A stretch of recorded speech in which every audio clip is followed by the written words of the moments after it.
Here is my story. One wise man once said that you shouldn't try to understand women. You should just love them. But how can you love them when money has become the top priority in their lives? According to statistics, cheating has become more common among women than men. Moreover, they don't consider it anything extraordinary. When caught cheating, women try to blame it on the man, her husband, claiming that both partners are always to blame for problems in a relationship, even cheating. I met my future wife, Amber, by chance. I was visiting a friend from college, and we were supposed to work on a project together. At that moment, there was a young woman about our age at his house. His neighbor, who had come to ask his mom to teach her how to cook some complicated dish. After my friend and I finished working on the project, the women finished cooking, and we all had a nice dinner together. That's how I met my future wife, Amber. I was 20 years old at the time. She was 21. We dated for about a year, and soon after graduating from college, we got married and started living separately from our parents. My parents gifted us my grandmother's apartment after she passed away a month after our wedding. It was tough in the beginning, since after the wedding, we were both looking for good jobs and had practically no money, but we somehow managed. I got a well-paid job that matched my skills and requirements. My wife also started earning good money at her company. When we felt more stable in our married life, we started thinking about having kids. Amber dreamed of having two, a son and a daughter. But she was afraid that she wouldn't be able to have healthy children because of some health issues. So we started carefully preparing for pregnancy, attending various courses, seeing different doctors, and getting tests done regularly. But right at the moment, when, according to doctors and test results, we were both ready, Amber unexpectedly changed her mind about having kids. She explained that we were too young and that we still had time, so it was better not to rush and focus on other goals instead, like improving our living conditions and changing the apartment to a bigger, preferably 3-bedroom one, so there would be enough space for everyone. I agreed with her reasoning. I was just a little surprised that she had changed her mind so suddenly. Soon after that, a series of strange little things happened that raised my suspicions. I noticed that my wife started spending a lot of time on social media. Moreover, she did it on her work laptop, which she password protected along with her phone, even though I never used them. Some miscommunication started happening. Secrets appeared. It didn't affect our everyday life at all, but it greatly impacted our sex life. My wife often came home late, tired, sometimes didn't go to bed at all, and worked on her laptop. I didn't like it at all. I decided to talk to her about it openly. But instead of a conversation, I got a scandal with accusations that I don't respect her dedication to work. Honestly, I still didn't understand why she had started a fight. The truth came out later and had nothing to do with work. Usually, I didn't come home for lunch, but this time I decided to leave work early and agreed to it with my boss. My wife had a day off, so I wanted to surprise her.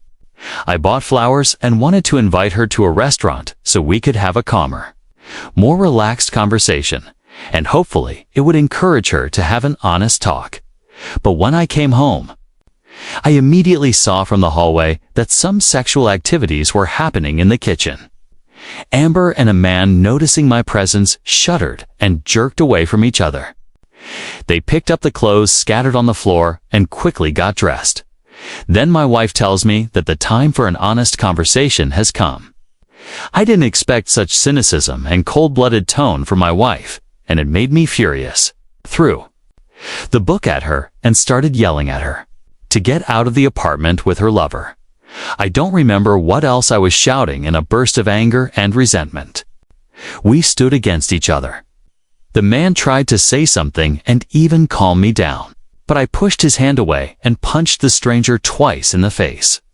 But Amber stood up for him and got between us. Turns out my wife was going to leave me for this stranger and said I had no right to be a citizen of a foreign state. That's when I started listening to his speech and noticed that the man spoke English poorly with a strong accent. With great difficulty, he started saying that he had loved my wife for a long time and had come to take her with him to Spain. Looked at him, appraising where he seemed to be over 40 years old and objectively unattractive. Although expensively dressed, clearly another rich man looking for a beautiful young woman.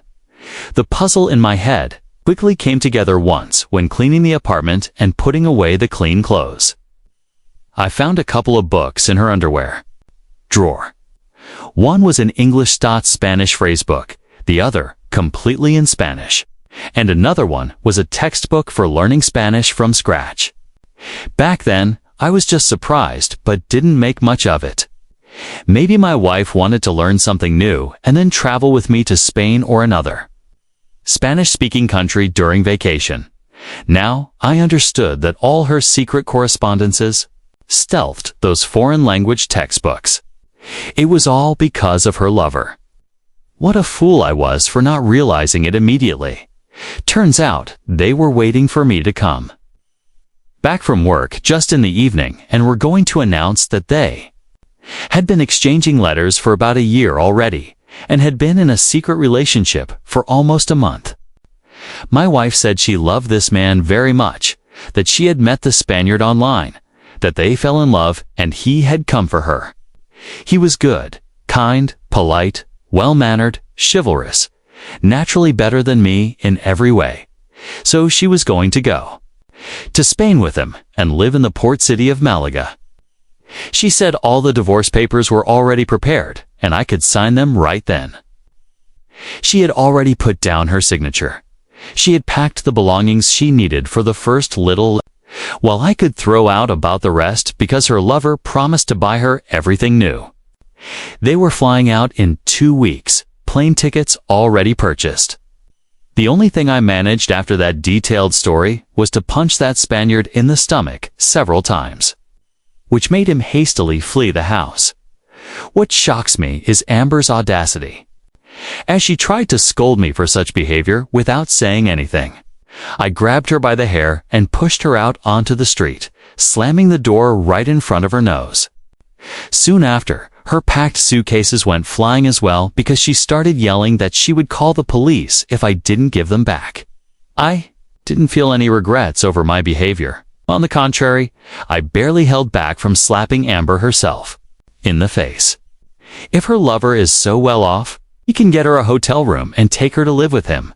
I immediately called work and took a week off at my own expense. Honestly, telling my boss that I was getting a divorce from my wife, he understood everything. I went to the store and used the money I had put aside for the restaurant to buy lots of alcohol and food instead. I drank for 3 days. The rest of the time, I just lay at home and did nothing. How could I do anything when my head was occupied with other things? By the end of my time off, I accepted the fact that my marriage had come to an end, although my heart ached from such an ending. To my married life, I guess it's still better than endless horror. I didn't expect such deceit and betrayal from her. My story should have ended there. But as they say, not everything is so fast and simple in life. 3 weeks passed since the moment I kicked out my wife and her lover. I came home from work quickly, ate dinner, and collapsed on the couch with a beer bottle, hoping to watch some TV. Then the doorbell rang. I opened the door. My wife was standing on the threshold of my house. She immediately said that we needed to talk very, very seriously. Well, come in, I say.